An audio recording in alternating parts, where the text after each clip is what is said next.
found out something extremely interesting. For those of you that don't know, Sprunki is going absolutely crazy right now. Sprunki went so crazy that it actually infested our favorite game. As you can see right here, here is Sprunki Dandy's World. In case you haven't played the game, I have played this game on my channel before, so if you want to check it out, you more than can. It will be linked in the description. So moreover, the reason why I bring this up is apparently this game has a massive amount of lore, like a ridiculous amount of lore. And I found a video that talks very in depth about the lore, and I wanted to watch it and react to it with you guys to better understand the Sprunk. Considering that I enjoy Sprunki, you guys like Sprunki, we're gonna figure out more about it together. Because apparently this gray guy is a complete murderer. Either way, without further ado, before we move on, I need you guys to do something, like really badly. I need you guys to do this. For those of you that don't know or are new around here, if I get to 75,000 subscribers by the time this year ends, I have to get one of these Dandy World bed sheets to be my bed sheets for the entirety of 2025, a whole calendar year, a whole 365 days. I want you to unsubscribe. That's why I bring this up. You think I want you to subscribe? No. Unsubscribe. Leave. I don't want you here. Either way, let me show you how I stumbled upon this Sprunki video. Being a good boy, I like to do as much work as I possibly can to make my videos as good as possible. And as you can see, I was pulling up Twisted Astro sounds because I added Astro sound effects to my video. And while I was watching this video, not only did I recommend an LGBTQ test, don't ask me if I took it. More importantly, don't ask me what I got. I got this video recommended to me called Gray Killed Everyone. And I wanted to check it out because, like you guys know, I'm a Sprunki guy. I guess I'm a Sprunki guy now. So let's go ahead and check this video out. Greetings to everyone. Today, we're diving even deeper into... Dude, AI is getting too weird, bro. That is Markiplier's voice. That is whack. Nah, dude, they got Markiplier's AI voice over this. Pretty soon, I'm gonna be hearing my voice get AI'd. That's whack. The mysterious world of Sprunki. Without wasting any time, let's jump straight into some wild theories. Is it that mysterious? But yeah, we got a bunch of theories, so let's go ahead and check them out. Let's start with a theory from one of the users who left an absolutely mind-bending comment. Absolutely mind-bending. If I was the Avatar, I would combine all 4 elements to do mind bend. I would shape the mind of the TV woman to fall in love with me. Don't forget to share your own theories as well. We're always curious to hear what you think about these ideas. Why is the nerd emoji talking, bruh? The most captivating and thought-provoking ones will be featured in our next video. Now let's get right into the theories. First theory. This user has one of the most fascinating theories that will completely change how you view the game. What if the horror mode is nothing more than a series of schizophrenic hallucinations? Oh my god, I don't like it already. I don't like it already. Why would I want to think that this child's game is a bunch of schizophrenic hallucinations? Experienced by the character Gray. Think about it. What? Mr. Fun Computer utters the line, "Something happened. They're all dead. They're not real. You can't hide. You're not safe." Focus on that specific line. Yeah, no, that bar goes fire. It's, you cannot hide. You cannot run. It's fire. And they're not real. Could this suggest that Gray is suffering from psychotic hallucinations?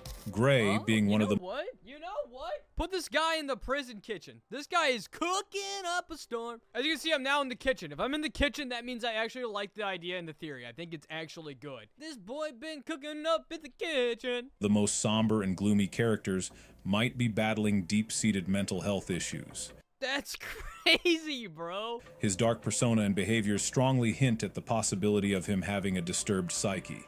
Supporting this, we have official Oh my god, dude. Why is there so much fan art? Some guys go so deep in it. It's information so confirming sick. that Gray is the main character of the horror mode. Wait, really? Wait, of just the horror modes and not the normal mode? I don't understand. Have you ever wondered why that is? This theory... Yes! Yes, right now! It perfectly explains the reasoning behind it. Furthermore, Black could symbolize Gray's mental illness. Every time Black appears, everything turns into a terrifying nightmare that spirals out of control. People Gray knows become monstrous or meet sudden, inexplicable deaths. It's as though his entire reality fractures under the weight of his mind's instability. But let's expand on that. This video is so deep-coded. It's like, it's hurting my brain. It's so convoluted. I'm fully buying into these theories right now. Am I a conspiracy theorist? What if all the environments, characters, and creatures are merely extensions of Gray's fractured mental state? Okay. Every creature he encounters could represent some part of his psyche. Fear, anger, despair, or guilt. The line That's like Inside Out. Is this some Inside Out type dealio? lines between reality and illusion are constantly blurred for Gray, and the more time he spends in this nightmare, the deeper he falls into his psychosis. Perhaps Mr. Fun Computer isn't just a villain, but a reflection of the rational part of Gray's mind. desperately trying to warn him about his mental deterioration. This theory, though unconventional, really makes you rethink everything about the game. Do you think it's that unconventional? I don't know. I think Shawty cooking up in the kitchen. I mean, I'm currently rethinking the game myself. To be honest, I'm still pretty much a noob. You could have told me that this is real lore, and I would have believed it. After considering all the clues, it feels like the pieces of the puzzle finally fit, and Yeah. you'll never see the game in the same light again. Could this theory actually be true? Do you agree with the idea that the entire horror mode is just a manifestation of Gray's crumbling mental state? Yeah. We're eager to know what you think about this. Drop your thoughts in the comments. This one of your ideas will expand this theory even further. Second theory. The next theory suggests that the creator of Incrediblox Sprunki was inspired by a serial killer when designing the... What on earth are you yapping about? You're telling me, oh yeah, this game was inspired by a literal murderer. You're gonna be like, oh yeah, this game was inspired by Jeffrey Dahmer. Shut up. No way. Character Wenda. This theory is quite fascinating, especially because in the horror mode, Wenda's eyes and her eerie, almost psychopathic smile are genuinely disturbing. Yeah. I believe that someone from the Colorbox Mustard group might have driven Wenda insane due to a device that was placed on her eyes, forcing them open, making her watch something truly I feel like I just found Ad, baby! That's what we're looking for. That's what we're talking about. Okay, is this a real picture? Or is this fake? I think this is fake. This form of torture could have broken her mentally. It's possible. This sounds like a reach. This theory, this isn't cooking. We're in the classroom. I'm about to educate you. You're not cooking here. This seems like a major stretch. Oh, they forced her to watch something crazy and it traumatized her. Yeah, she could be traumatized, but really? Possible that Wenda already had psychological issues from the start. I think or that's perhaps more she was suffering from a realistic. mental disorder, and the cruel experiments and torment by the Colorbox Mustard Mafia exacerbated her fragile state. In fact, some members of the Colorbox Mustard group are portrayed as a mafia-like organization, and Wenda may have crossed them or violated. See, I don't know what the mustard group is. I think I'm accidentally getting myself into a major iceberg. I think I'm only getting at the middle part. If you guys know the iceberg theory, here's the example of the iceberg theory. I feel like I'm literally here on the iceberg. I think this iceberg goes down like this. This is so immensive because I don't even know about the mustard group. I'm roped in. I'm fully bought into this crap right now. Did some kind of deal. This theory dives deeper into Wenda's backstory, portraying her as a tragic figure who was mentally shattered by the brutalities she faced, which could explain her unsettling behavior and appearance in horror mode. Tan Tunner, according to this theory, was likely a sheriff in the town during better times. Who is this guy? You're randomly just pulling out Tan, the tariff, the sheriff? Bro, he just looks like he wants you to pay his taxes and that's about it. His role was to protect the other Sprunki and ensure their survival, Oh, but he there's met a Tan. tragic end when Wenda shot him. Wenda shot him. Also, this is in Roblox. Where can I play this? And why did Wenda shoot him? This could symbolize the breakdown of law and order within the game's universe, as Wenda, once a victim, transformed into a chaotic and dangerous figure. Now, let's expand on this idea further. What if Wenda wasn't just That is oddball. tortured by Colorbox Mustard, but was specifically chosen because of her fragile psyche? Perhaps they saw her as But how do you know her her psyche was already fragile? Wasn't it, due to this theory, wasn't it fragile only because of the theoretical mustard group, and that's why she was a target? Or more so, why she ended up becoming a villain? This one, I don't know. This feels like some waffle. I feel like there's a lot of waffling. an easy target, someone they could manipulate and push to her breaking point, turning her into a tool for their sinister agenda. Oh my God. Wenda's journey from a vulnerable character to a cold-blooded killer could reflect a deeper theme in the game, how unchecked power and cruelty can corrupt and destroy the human mind. Moreover, there's the chilling possibility that Wenda's psychopathy was no accident. What if Colorbox Mustard needed her to become unhinged for their own twisted purposes? By warping her mind, they may have hoped to Okay, so in this theory, I need to know what would breaking her, what would making her this unhinged beast do for them? I don't know enough about the mustard group to know what they would want this for, but this is so weird. unleash chaos and fear among the other Sprunki, ensuring their dominance over the world of the game. Additionally, the theory mentions that Mr. Fun Computer could be the only one genuinely trying to save us, or at least warn us that everything we're seeing is a lie. His ominous messages like, "You can't hide, all you can do is run," might be his attempt to help us understand that nothing is as it seems, and the horrors we face aren't real, but rather manipulations designed to trap us in fear. This theory, while unconventional, provides some solid evidence and makes us reconsider the role each character plays in the game's universe. What do you think?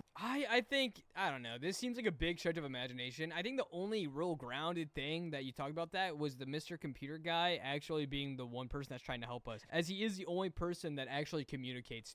Could Wenda truly be inspired by a serial killer, manipulated and tortured into becoming the terrifying figure we see in the horror mode? Or is there an even darker story hidden beneath the surface? Let us know your thoughts on this theory. I'd love to hear what you all think about these connections. Be sure to share your insights, and who knows, this next theory is quite intriguing. Wenda is canonically a cat. If we take a close Facts. look at the Sprunki characters in horror mode, many of them have cuts or parts of their faces and bodies torn apart. These jagged wounds could have been inflicted by Wenda because, as a cat, she would have claws capable of tearing things apart. The theory suggests that during these moments Did you know there's an easy destruction, Wenda may have lost control of herself. Let's expand on this idea. If Wenda is indeed a cat or a feline-like creature, her behavior in horror mode could represent an instinctual, almost feral state where she is driven by primal urges. Cats are known for their unpredictable behavior, especially when they're cornered or frightened, which could explain her sudden attacks and violent tendencies in the game. Wenda may have been driven to madness by forces beyond her control, causing her to lash out at her fellow Sprunki, leaving them disfigured and scarred. Okay, you know what? I kind of can see it now. After getting fed that other lore, that other theory inside my brain, that other little nugget of information, that does fully seem somewhat feasible now. Ability to bend reality could have allowed him to create the chaotic, nightmarish environment we see in horror mode. It's likely that Black manipulated Wenda into becoming his ally by exploiting her feline instincts, making her an unpredictable and dangerous enforcer of his will. If Wenda's transformation into a feral, uncontrollable force was orchestrated by Black, it could symbolize the way he twists and corrupts the natural order, turning even innocent creatures into monsters. Furthermore, I believe Mr. Sun, Durple... Wouldn't it be easier to turn innocent creatures into your own spawn, like to bend them to do whatever you want to do? Aren't they easier to trick? Maybe not. Maybe, I don't know. Once again, it's a theory. Simon and Wenda are all allies of Black in this dark, twisted version of the game. This theory paints a chilling picture of Black's influence over the world of Sprunki, and how he's able to warp even the most unlikely characters into his allies. It also raises the question of whether anyone can resist Black's power, or if they're all doomed to become his pawns in this terrifying nightmare. That's what I think. Theory 4. This theory was written by one of my followers, and it's really interesting. Have you noticed how Veneria's eyes look so different in the horror mode? What happened to her? The theory suggests that Wenda might have locked Veneria in the basement, and before doing so, threw a monster snail in there. This snail infected Veneria with some kind of virus that killed her. The snail then crawled inside her body and pushed its eyes through Veneria's eyes. Okay, you need a lesson. That is just so much waffle. You literally just threw that in there because, oh yeah, she got locked in the basement with the giant snail. That's where her eyes look like that. Nah, bro, like you could say something about a snail, and if you had some more logic connecting the two things, sure. Nah, that's a load of baloney. Essentially, this monster snail became a parasite within Veneria's body. Since Veneria is a plant, in the horror version she turned yellow because plants turn yellow when they die. Well, that's all I have for now. Be sure to leave your own theory. Okay, you know, I don't know exactly how I feel about that last theory. However, I definitely do see, for sure, without a singular doubt in my mind, I definitely see some of these theories being accurate, and I'm very excited about that. And if you guys enjoyed me looking at this theory, maybe I'll make a theory video of my own, or do some more deep diving on the theories inside of Sprunki. Either way, I just enjoy Sprunki. It's fun. I hope you guys enjoyed this video. Please unsubscribe, and we'll see you guys all again tomorrow. And if you want to check out the Secret Circus who made this video, he will be linked in the description.